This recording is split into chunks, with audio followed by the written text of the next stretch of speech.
Bonjour à tous, bienvenue dans ce tutoriel pour apprendre à se couper les cheveux. C'est faux, aujourd'hui nous allons faire des perles. Ok, de base c'était pas prévu comme ça, de base j'étais censée vous faire un gâteau au chocolat, on était censé le manger ensemble en mode on mange un goûter ensemble et tout. J'ai foiré, des extraits maintenant. Ah oui, du coup je disais dans la vidéo d'avant mais je me suis fait extrêmement mal au doigt. Pas de panique, il n'est pas coupé. Enfin si, il est coupé mais il est pas découpé. Enfin vous avez compris, genre j'ai toujours mon doigt, voilà, Imhotep. Aujourd'hui mesdames et messieurs, pour votre plus grand plaisir, je vais répondre à vos questions que vous m'avez posées sur l'outil Instagram. Donc... Et calme-toi toi déjà. On part sur un collier. Commençons. Première question très intéressante, t'as particulièrement confiance en toi pour avoir autant d'autodérision ou tu t'es créé un personnage? C'est beaucoup trop drôle parce que tout le monde pense que dans mes vidéos je suis un personnage et pour moi en fait je suis pas un personnage quand je filme une vidéo, je suis toujours moi, mais juste moi devant une caméra. Tu vois ce que je veux dire? Genre il y a moi dans la vie, je suis pas tout le temps hyper énergique, je fais pas toujours des pump it up et tout, parce que sinon ça serait très fatigant pour tout le monde, je pense, au bout d'un moment. Mais comme tous les vidéastes sur YouTube, dans les potes que j'ai qui font des vidéos, on est tous différents face à une caméra, parce que on a aussi une vision de la vidéo qu'on veut faire tout simplement. Moi je sais que quand je fais une vidéo, j'ai un peu des idées en tête de ce que je veux voir, etc. Donc du coup il y a aussi une partie de mise en scène qui joue forcément. Mais non, c'est vraiment ma personnalité, je suis quasiment tout le temps comme ça en vrai et mes potes savent très bien que je suis pas si différente de mes vidéos dans la réalité. Je suis juste un peu plus calme aussi des fois, tu vois, genre je suis pas tout le temps hyper énergique comme ça à faire des trucs comme ça et puis à parler très très vite. Je peux le faire, mais je ne le fais pas tout le temps parce que sinon je n'aurais plus d'énergie au bout de 3 heures dans ma journée. Et je pense que pour faire des vidéos sur YouTube, il faut avoir un minimum d'autodérision. Parce que déjà tu montes ta propre tête et c'est tellement plus drôle en vrai quand tu te vois et que tu rigoles de toi-même. Mais ça c'est un principe dans la vie en général, moi je rigole beaucoup de moi-même. Vraiment une beauté. Oh fuck. Coucou, je me demandais quel âge as-tu et si tu as fait des études en rapport avec le... Ta phrase ne s'est pas finie, je suppose que tu voulais dire le cinéma ou l'audiovisuel. Quel âge j'ai? Eh bien au vu de ce que je suis en train de faire, j'ai 8 ans et demi. Et je n'ai absolument pas fait d'école de cinéma ou d'audiovisuel, j'ai tout appris par moi-même en autodidacte. J'ai fait l'école de la curiosité, et c'est la meilleure école, quelque part, parce que j'ai tout appris toute seule, et donc du coup j'ai beaucoup appris principalement de mes erreurs. Vous voyez si je vous le mets là? Putain, vous êtes vachement loin de moi. Vous voyez si je vous le mets là ou pas? Tu gères ta chaîne seule ou est-ce que tu as de l'aide? J'attends ton contenu au passage, je gère ma chaîne seule, solo. Et c'est pour ça que j'ai des cernes de la taille du Pérou, parce que je fais tout toute seule et que je suis très exigeante envers moi-même. Moi ce que j'aime aussi sur YouTube c'est pouvoir tout faire et toucher à tout, c'est vraiment toutes les étapes qui m'intéressent, du coup déléguer quelque chose à quelqu'un, j'aurais l'impression qu'il me manque aussi quelque chose pendant que je crée. Mais par exemple sur des plus gros projets comme j'ai pu faire sur Comment devient ton fan, ben je me vois plus être avec des gens maintenant, j'avais un cadreur, Julien, coucou Julien, qui est venu m'aider parce que je pouvais pas tout faire toute seule, c'est impossible, donc je suis pas contre le fait d'être aidée mais ça dépend de l'ampleur du projet. JB le sang qui me demande comment gères-tu le rythme boulot plus YouTube plus vie sociale plus hygiène dentaire. Bah mon hygiène dentaire va très bien, le reste est très compliqué. Disons que j'éprouve quelques difficultés à bien dormir ces temps-ci. Je ne sais pas pour vous, personnellement ce reconfinement n'a pas du tout été bénéfique à ma personne. J'ai l'impression d'être en colonie de vacances forcée chez moi. Et je sais que le personnel soignant galère sa race parce que j'ai des proches qui sont infirmiers et dans le service hospitalier. Donc je ferme ma gueule et je prends sur moi et je me dis ne te plains pas, tu n'es pas malade. Mais d'un autre côté, j'avoue que là ça commence à être vraiment très très long. J'ai l'impression que ça fait une éternité qu'on est confiné. Et j'ai l'impression que ça fait surtout une éternité que j'ai pas vu mes potes, quoi, je sais pas comment vous dire. Personnellement, je respecte de ouf le confinement et du coup, je vois vraiment personne. J'ai pas envie de faire la meuf en mode ah là là, c'est trop cool, je regarde des films, des séries et ma vie est trop géniale. D'un autre côté, je ne veux pas me plaindre parce qu'il n'y a pas de quoi se plaindre, mais c'est juste dur, je pense, pour tout le monde. Dites-moi dans les commentaires si vous vivez bien ce deuxième confinement. Moi, personnellement, je ne le vis pas bien du tout. J'arrive pas à faire ce que je veux. Oh, elles sont oranges. Oh là là, c'est orange caca. Vous savez, il y a des oranges. Le orange, moi j'adore le orange crépusculaire, comme Pita dans Hunger Games. Et le orange là, dégueulasse, là on dirait un cône de signalisation, ça me dégoûte. Je faisais des trucs plus jolis quand j'avais 8 ans, je pense. Est-ce que tu vis de ta chaîne YouTube et des sponsorings ou est-ce que tu combines avec un autre taf? C'est la question qui est revenue le plus souvent, donc il faudrait quand même que j'y réponde. Oui et non. Fuck that shit. On va dire que je suis dans un entre-deux un peu nul, parce que d'un côté je gagne de l'argent avec YouTube, vous le voyez, que ça soit par des sponsorings, que ça soit avec le Tipeee, ou que ça soit avec AdSense aussi. Bon, AdSense vraiment... YouTube ne me régale pas, YouTube ne paye pas ce qu'il y a dans mon assiette et le toit que j'ai au-dessus de la tête, je vous le dis tout de suite. Comme vous avez pu le remarquer sur la chaîne, j'ai un sponsor du doux nom de Displate qui revient depuis quelques temps sur des vidéos, c'est vraiment extrêmement récent. Donc pour le moment, non, je ne vis pas de la chaîne, c'est un à côté extrêmement cool. Cependant, quand je me présente à des gens ou que je dois dire ce que je fais dans la vie, clairement, je suis youtubeuse, créatrice de contenu. Dans ma tête, ça a toujours été un travail, ça a toujours été mon métier. En source de revenus, j'ai les opérations sponsorisées et j'ai également Tipeee avec les Tipeetos qui sont géniales, qui sont des personnes incroyables qui me soutiennent financièrement, merci à eux. En fait, en contrepartie, je propose d'autres vidéos, des making-of de mes vidéos. D'ailleurs, il y a un making-of que j'ai fait qui dure 25 minutes sur la vidéo Comment devient-on fan, qui est juste énorme. Actuellement, mon rythme de vie avec YouTube, en vrai, il est éreintant. J'ai 0% de vie personnelle, 0% de vie sociale. Bon, vous me direz par les temps qui courent, voilà. Mais même sur le principe, j'ai des colocataires, elle ne me voit quasiment jamais, genre c'est pas une blague. Et c'est l'un des objectifs principaux dans ma vie, c'est de pouvoir vivre de ce que j'aime et de ce que j'ai envie de vous montrer, de ce que j'ai envie de faire et de toujours le faire avec de la passion.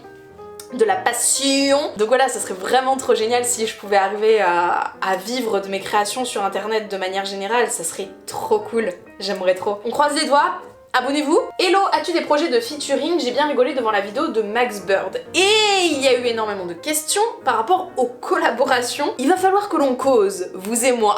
Je l'ai déjà dit dans beaucoup de vidéos et également sur Instagram, mais je ne suis pas du tout fan du concept de collaboration parce que sur YouTube, je trouve que c'est pas souvent fait pour les bonnes raisons. Pour moi, déjà, il y a une différence entre une apparition dans une vidéo et une collaboration. Une collaboration, c'est vraiment tu travailles sur une vidéo avec quelqu'un, donc c'est beaucoup de taf supplémentaire et à titre personnel, je n'ai pas du tout le temps pour ça. Globalement, let's talk seriously, bitch. Je suis quelqu'un qui s'écoute énormément et je vois pas l'intérêt de faire les choses parce que vous en avez envie alors que moi j'en ai pas envie. Je sais pas comment dire, en 2012 j'imagine que c'était beaucoup plus simple que maintenant, je sais pas, mais à l'heure actuelle j'ai l'impression qu'on propose des collaborations avec des gens uniquement pour ramener du trafic sur la chaîne de quelqu'un et ça me gêne le plus profondément du monde. Et d'un autre côté, je comprends des gens qui ont envie que leur travail soit vu, soit connu, mais je pense pas que ce soit la bonne manière de faire. Là, en l'occurrence, l'apparition que j'ai faite, et j'adore faire des apparitions parce qu'en fait, ça me prend pas tant de temps que ça à faire, et si le sujet me botte, et que les gens ont l'air sympas, et que je sens qu'il y a un bon feeling, et que j'admire leur travail, ça fait beaucoup de conditions, mais en vrai, c'est important, je dis oui, en général. Et à titre personnel, j'ai pas rencontré énormément de gens de YouTube, le peu que j'ai rencontré, ça allait, c'était cool, mais il y a des gens avec qui j'ai 0% d'affinité et pourtant on travaille dans le même milieu, entre guillemets. Donc voilà, enfin vraiment en fait c'est pas juste une question de YouTube, c'est aussi une question de rapport humain tout simplement. T'arrives à prendre un peu de repos quand même? Quel est ton thé préféré? Mon thé préféré de tous les temps reste le thé vert de Marco Polo. Je pourrais en boire toute la journée de manière générale, mais on se calme, c'est quand même pas gratuit quoi. Et un autre thé que j'apprécie beaucoup en ce moment, c'est le thé merveilleux, mais je l'aime beaucoup depuis l'année dernière en fait. Et je ne sais plus si c'est une édition limitée ou pas. En même temps, le palais d'été, au bout d'un moment, je parle tellement de vous, envoyez un chèque quoi. Sponsorisez-moi, de toute manière, je pense que je dépenserai tout mon cachet dans vos produits, donc quelque part. Ma situation amoureuse apparemment vous passionne, hein, n'est-ce pas? Vraiment le dernier truc auquel je pensais que vous vous intéresseriez, mais ok. Oh my goodness, j'ai fait tomber une perle, j'en ai fait tomber une. Ceci n'est pas un exercice, j'en ai fait tomber une à terre. J'ai vu la dernière fois que tu avais une chaîne Twitch, c'est quelque chose qui t'intéresse de ouf. J'adore, franchement.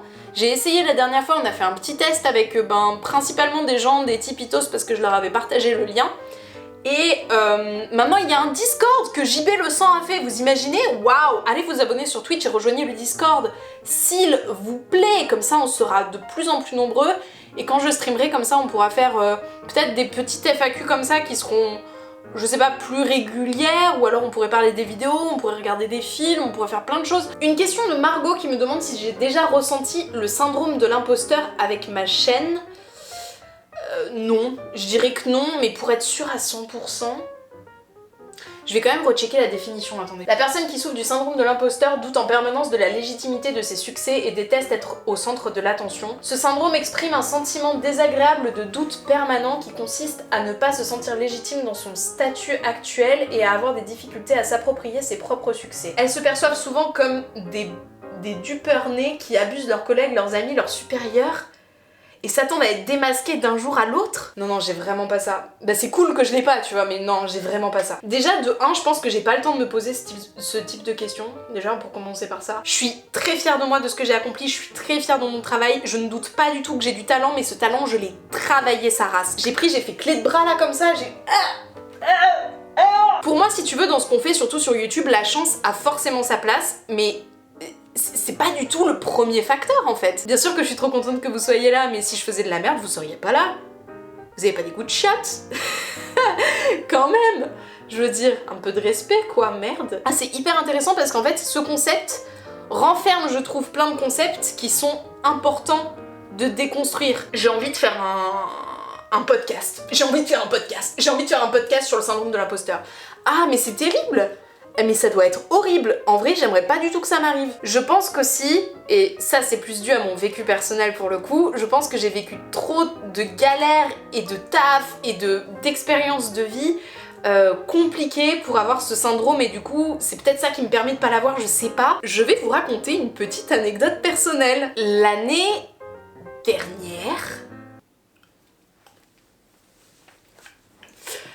L'année dernière, j'ai fait une école de digital. En fait, cette école, elle aurait pas dû s'appeler école de digital, elle aurait dû s'appeler école de l'imposteur.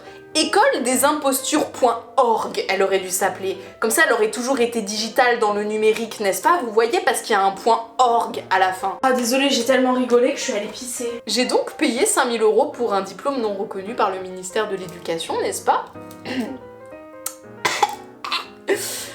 Bref, passons sur le tarif extrêmement élevé de cette formation. Donc si vous voulez, j'ai fait l'école des imposteurs. C'est-à-dire que j'étais avec des gens qui pensaient être compétents, alors qu'ils ne l'étaient pas du tout.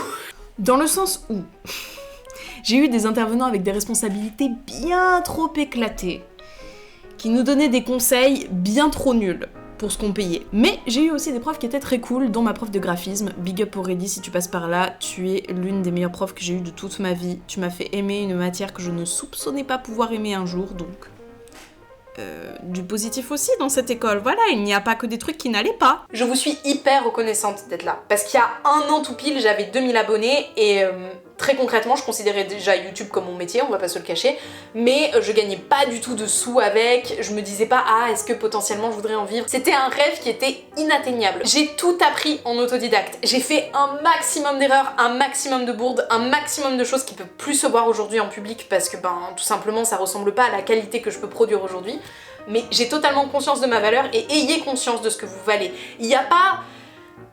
Ah, comment dire? Sur YouTube, encore plus en ce moment, il y a vachement cette culture de on est en compétition, il y a des créateurs qui sont meilleurs que d'autres. En fait, il n'y a pas de créateurs qui sont meilleurs que d'autres. Tous les créateurs et les créatrices sont différents. C'est pas un truc où on se bat pour un segment, c'est un truc où on étend les segments. Je sais pas si ça vous parle ce que je raconte. En vrai, j'aimerais tellement écrire un truc là-dessus, genre vraiment, il y a tellement à dire là-dessus, c'est oufissime. Soyez fiers de vous, et c'est pas parce que vous êtes fiers de vous que vous êtes prétentieux. Il y a un peu cette culture en France, j'ai l'impression de ah, parce que t'aimes bien ce que tu fais, parce que t'es content de ce que tu fais, ça veut dire que t'es prétentieux. Non, juste tu sais ce que tu fais, tu sais où tu vas, il y a rien de plus cool que ça dans la vie quoi. Franchement, je vais pas vous le cacher, j'en chie un maximum pour arriver à atteindre mes objectifs. Enfin, même là à l'heure actuelle, j'en chie des pâquerettes, mais je suis hyper fière de moi. Je suis trop contente de vous avoir dans ma vie, c'est beaucoup trop cool. Une super chaîne YouTube que tu as découvert cette année. Oui! Oui! Oui! Il s'agit des Ballonnés. Les Ballonnés. C'est une chaîne YouTube de 2 jeunes hommes qui font de la fiction absurde, des sketchs aussi, qui sont incroyables, de qualité de fou. Ils ont 7000 abonnés et quelques.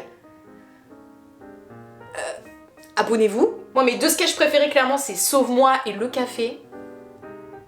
Mais rien que de repenser à Le Café, je ris. En fait, je souris. C'est tellement drôle, c'est tellement bien réalisé. Et c'est typiquement le genre de personne avec qui je me vois très bien collaborer parce qu'on a la même vision de YouTube, on a déjà parlé ensemble, il y a un hyper bon feeling.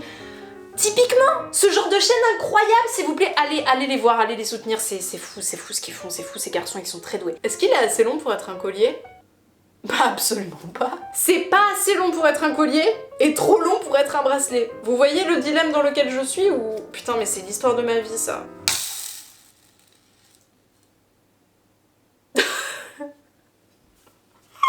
J'espère que ça vous aura diverti et que... Ah, le truc est en train de me tomber dessus. Je vous fais des bisous. Prenez soin de vous. À bientôt. Salut.